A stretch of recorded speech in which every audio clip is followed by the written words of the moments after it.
Hi, Shalom. I'm here to give you a little bit of an overview, a very short video overview of some Jewish holidays that are coming up in the next couple of months. And hopefully that you'll be able to incorporate not only with your Jewish students, but some of the elements might be really compatible with some of your other students. Okay, so we have passed through Passover, Pesach, and Shavuot. And the next big holiday coming up on the calendar will be coming up in mid-September, and that's Rosh Hashanah, the head of the year, Jewish New Year. Followed closely by 10 days later by Yom Kippur, and then 3 days after that with Sukkot, and then 8 days after that with Simchat Torah. So it's a busy boom, boom, boom, boom, boom, but it all makes sense. Now, Rosh Hashanah and Yom Kippur, which is in mid-September, is a very, very heavy-duty, reflective, purging of what you want to change in your life holidays. But they're very, very, very, like anything else that's heavy-duty, there's a lead-up to it that's kind of a warm-up. And for the month before Rosh Hashanah, in the month of Elul, for a month, we're supposed to be being very reflective on what we have been doing in the past year and what we want to change.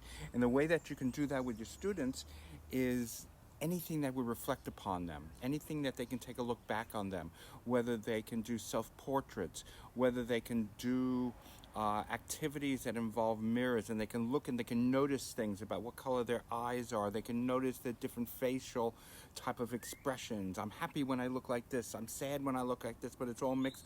So anything that they can take a look at themselves.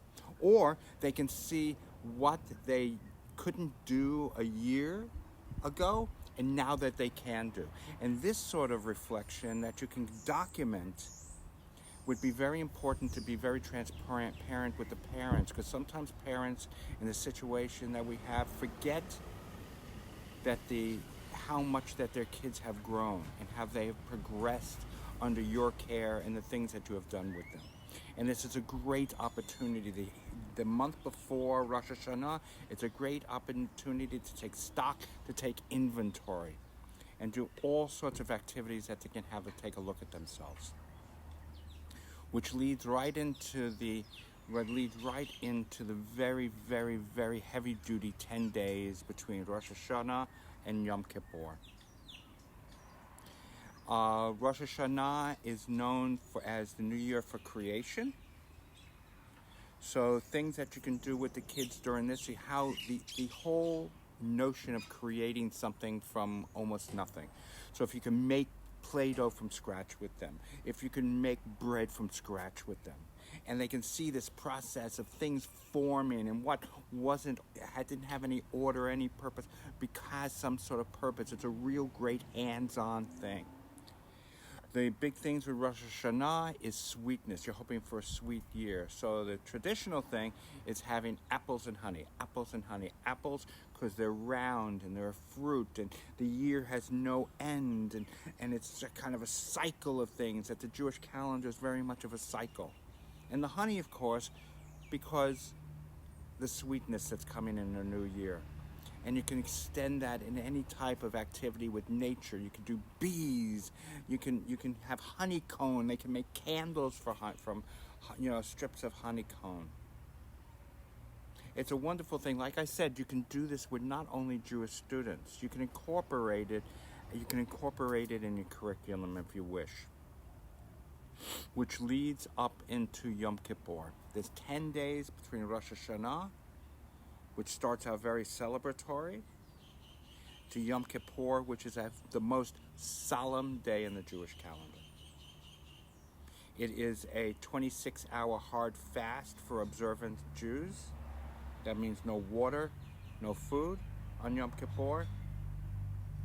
And it's a day of recognizing the things you must or you want to change in your life. It is a time to ask forgiveness. It's a time to give forgiveness for the things that you have done wrong. Mind you, in Judaism, we don't have a notion of sin. We have a notion of chet, which basically means missing the mark. So if you've done something that you want to correct, you missed the mark, and now you want to focus on what you want to do to change that. And there's a great process called teshuvah. Teshuvah is very basically a behavioral change process. First, you recognize you've done something wrong. Second, you feel bad about doing something wrong. Third, you go and you ask forgiveness of the person that you have wronged. And at that point, the person can forgive you, or maybe they're not ready and they don't have to do it. Say they forgive you. That is not the end of it. The teshuvah means to turn. And what you want to do is you want to be able for that person that has done the thing that has missed the mark to correct. The next time that situation comes up, correct your behavior. Do the right thing this time. And trust me, if you've missed the mark in something, the opportunity to do the right thing will come up again. It always does. It always does. It always does. And teshuvah is complete when you have addressed the same situation and you've done the correct thing. And remember, I said the person doesn't have to forgive you. Not the first time, not the second time, but on the third try of asking forgiveness, the third time, you do it in public, and then it is as if they have forgiven you, because you have really tried to get forgiveness. Now, how does this relate to your students? What it is, it's a very positive way. Just don't tell them. In other words, teshuvah is telling us in our tradition, just don't say, don't do that. If someone does something that is not correct, you just don't go and say, don't do that. You give them options of the correct way of doing it, and you give positive reinforcement when they do the correct action. Because sometimes with kids, whereas with adults, they continually, habitually do things that are counterproductive because it doesn't occur to them that they have an option. Let's even with some of the kids that are advanced cognitively, make that into a list. These are the things, this is the action, these are the things that we can do. Draw a picture.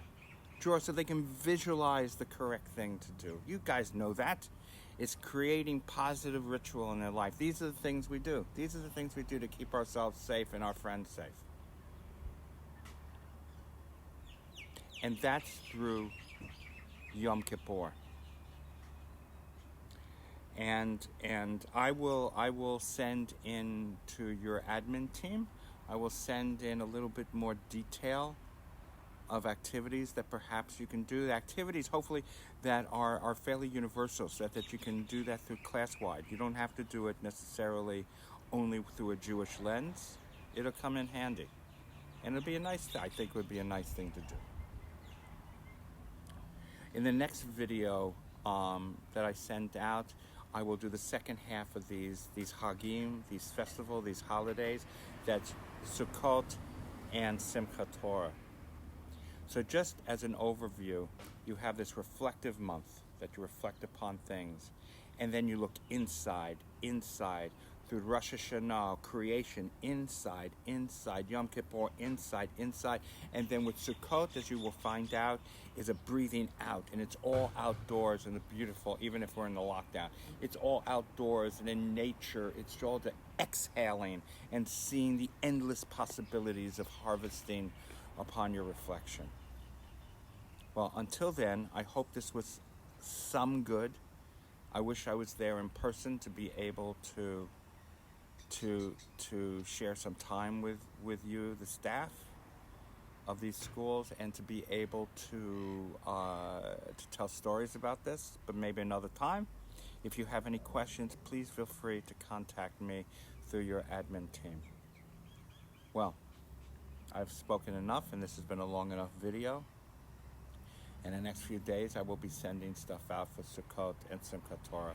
I hope you are well. Good luck with Term 3 in whatever form it happens, and I will see some of you virtually in our sessions. Take care. Be well. Bye-bye.